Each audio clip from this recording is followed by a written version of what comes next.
Bonjour, en ce 11e jour, on se retrouve pour les petits points de détail que l'on va mettre par-ci par-là sur nos fonds avec les paint markers de toutes sortes que vous avez ainsi que les stylos gel. Essayez toujours votre paint marker ou votre Posca sur un brouillon avant. Parce que là, on a bien vu que le produit avait coulé un petit peu, donc il vaut mieux qu'il coule sur notre feuille de brouillon.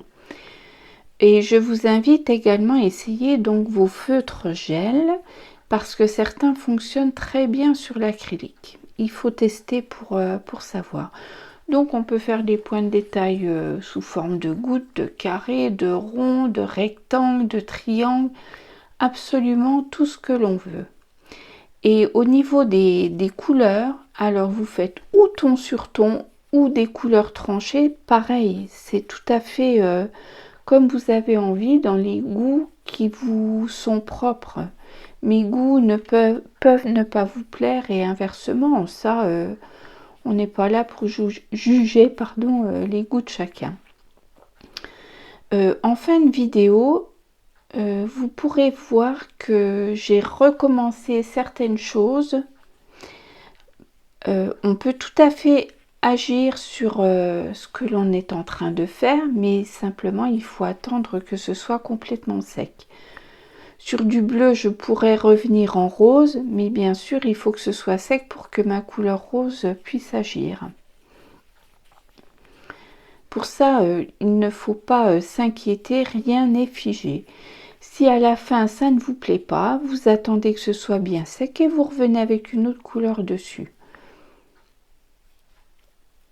Voilà, ça va être comme ça tout le long de la vidéo. C'est pour ça qu'il y a beaucoup de phases accélérées, parce qu'il n'y a rien de spécial à montrer. Il faut juste prendre le temps de le faire, c'est délassant, moi j'adore faire ça.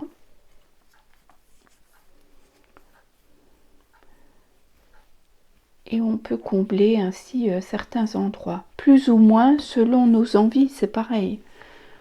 Vous n'êtes pas obligé d'en faire autant, vous pouvez en faire plus.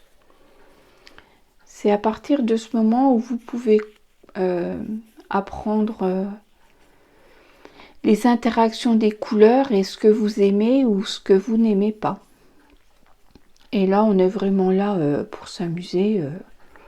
On s'en fiche du regard des autres de toute manière. On est là pour apprendre.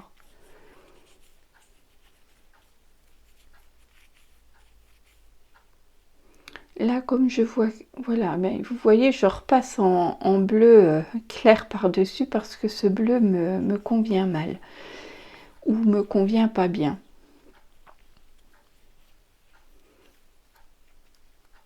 Et vous voyez bien qu'on soit sur des couleurs foncées, ça fonctionne. Alors après, on peut entourer avec plusieurs couleurs différentes pour donner plus de relief. Là que je passe en accéléré pour la deuxième partie, puisque vous avez vu sur les deux premières pages ce que ça pouvait donner.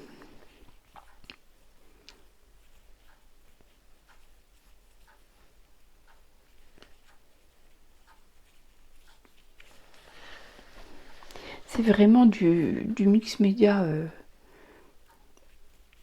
très clean, on va dire, hein, très clair. Alors je sais pas pourquoi j'ai été mettre cet orange, je le déteste. Franchement, j'aime pas du tout. Donc je pense que je modifierai tout ça. Mais pareil, pour modifier, il faut que ce soit sec. Parfois, la première couleur qu'on met est super. On vient en ajouter une seconde qui nous plaît pas du tout. Donc rien n'est figé dans le temps. On pourra toujours modifier ce que l'on n'aime pas. C'est pas nos erreurs, c'est plutôt ce que l'on n'aime pas. Et ça nous apprend à bien connaître nos paint markers qui, je suis sûre, dorment dans un coin le plus souvent possible. Enfin, le plus souvent possible. Souvent. Et ces points de détail, c'est pareil, ajoutent une richesse à notre fond.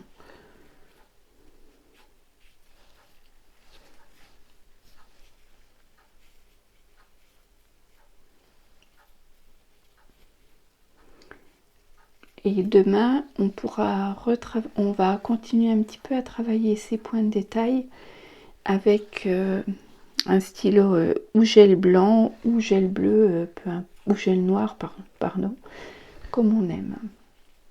Ça, c'est propre à chacune, propre au thème que vous avez choisi, etc.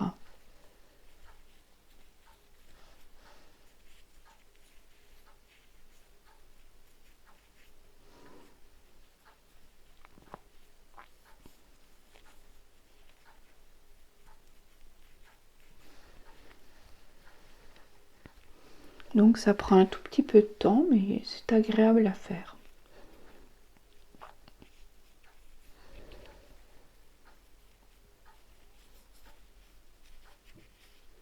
Donc là, je repasse un petit peu de stylo gel pailleté, par-ci par-là.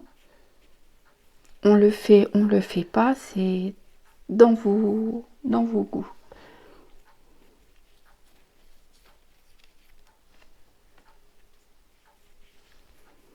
C'est juste que moi j'aime bien ce doré qui donne un petit truc en plus. Alors voici ce qu'on a aujourd'hui. Et je vais vous montrer après ce qu'on aura pour démarrer demain. Voilà, parce qu'il y a certaines choses que j'ai changées, que je n'aimais pas. Voilà, je vous fais des gros bisous et je vous dis à demain. Bye bye.